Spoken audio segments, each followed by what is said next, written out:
បងស្រីអូនស្រីអាសាឆ្លៀតធ្វើប្រទាកតុយក៏ពើញ៉ាំល្អខ្លាំងណាស់តិចទាំងស្បូនជើងទៀតក៏ពះពវៀនតិចសាច់ជាពិសេសនេះអាសាឡើងមុនឡើងរោអាសាក្តៅក្នុងអាលីអំពងកអីហ្នឹងធ្វើញ៉ាំខ្ញុំយ៉ាងហោចណាស់មួយអាទិត្យញ៉ាំម្ដងទៅ2ដងតែបើយើងចេះញ៉ាំឆៅហ្មងដាក់មួយទឹកឃ្មុំល្អតែខ្ញុំលេបអត់សូវចូលទេបងប្អូនអើយធាក់ចេញមកវិញហើយប្រទាកតុយក៏ពើព្យាយាមរកបោះខ្មែរប្រភេទបោះខ្មែរគឺមានគល់អញ្ចឹងតែបោះវៀតណាមរបៀបធំប៉ុន្តែអត់មានគល់ទេតែបើបោះខ្មែរយើងភាគច្រើនគឺមានគល់ដូចខ្ញុំបង្ហាញជូនបងប្អូនអញ្ចឹងបានបោះខ្មែរបានល្អ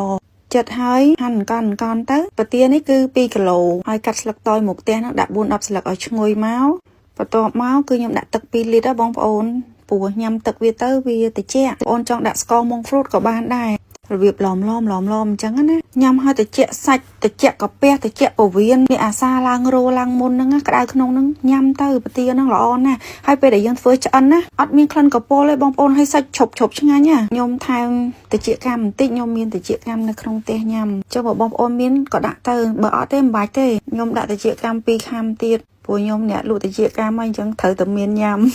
ហើយធ្វើទៅកូនខ្ញុំញ៉ាំទាំងអស់សំខាន់ឆ្ងាញ់ឈ្ងុយហើយការរងាស់ក៏អត់មានទៅរងាស់រាប់ម៉ោងដែរបងប្អូនតែពូខ្ញុំរងាស់តែ5នាទីខ្ញុំបិទភ្លើងហើយអត់រងាស់តឲ្យលួយអាលេះទេឲ្យសាច់ប្រទាហ្នឹងនៅឈប់ណាអូបើថាអ្នកបកាយធ្លាក់ស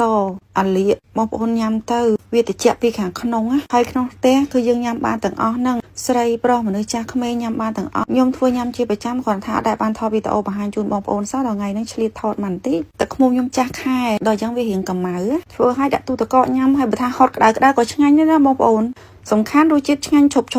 នេះអត់ចេះញ៉ាំក៏ញ៉ាំបានដែរព្រោះឯនៅពេលដែលយើងចម្អិនចេះបាត់ក្លិនកពុលអស់ហើយបើយើងទៅទិញអារបស់គេវិចខ្ចប់ហើយមួយចំនួនមានមកពីណាបងប្អូនអើយមានតែទឹកស្ករហ្នឹងធ្វើញ៉ាំខ្លួនឯងហើយប្រទាក៏អត់ថ្លៃដែរបើសិនជានៅចិត្តផ្ទះកាត់នៅមុខផ្ទះធ្វើញ៉ាំទៅតែបើខ្ញុំមានអ្នកស្គាល់គ្នាគាត់ដាំព្រោះគ្រប់របស់ធម្មជាតិរបស់ខ្ញុំភាគច្រើនខ្ញុំប្រើប្រទាច្រើនណាស់អញ្ចឹងមួយអាទិត្យខ្ញុំធ្វើញ៉ាំម្ដង2ដងអញ្ចឹងណាអូយឆ្ងាញ់ខ្លាំងណាស់បងប្អូនសំខាន់វាផ្ដល់ផលប្រយោជន៍ច្រើនតែកូនខ្ញុំបកាយអាលៀកអំពងកបកាយអីហ្នឹងគ្មានទេញ៉ាំប្រទាកតុយក៏ពើតែ2-3ថ្ងៃអាក្អកកាហែអីហ្នឹងបាត់ហើយវាត្រជាក់ក្នុងហើយឆ្ងាញ់ឈ្ងុយសំខាន់ឈ្ងុយគ្រាន់តែថាក្មេងៗគាត់មិនសូវចេះញ៉ាំសាច់ប្រទាទេតែខ្ញុំឲ្យហត់ទឹកវាមកមានជាតិហើយតែបើសិនជាថាបងប្អូនចង់ល្អហ្មងញ៉ាំស្រួលចិត្តឲ្យលាយទឹកឃ្មុំញ៉ាំតែខ្ញុំដាក់អត់ចូលទេដោលចេញមកវិញលើហើយវាចង់ឆ្លាក់ព្រោះអាប្រទាហ្នឹងវាម្លាយតែពេលយើងចម្អិនឆ្អិនអាភាពម្លាយហ្នឹងគឺលែងមាន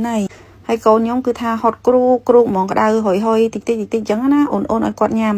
អីទេបងប្អូនអីដែលល្អយើងចេះឆ្លៀតធ្វើញ៉ាំទៅញ៉ាំអារបស់ក្រៅផ្ទះច្រើនពេករបស់ខ្លះគ្មានដឹងប្រភពការធ្វើបែបមិនផងញ៉ាំចោះញ៉ាំឡើងឈឺតែខ្លួនឯងឈឺទាំងកូនទៀតឥឡូវគឺថាឆ្លៀតធ្វើរបស់ញ៉ាំខ្លួនឯងឲ្យតែថាមា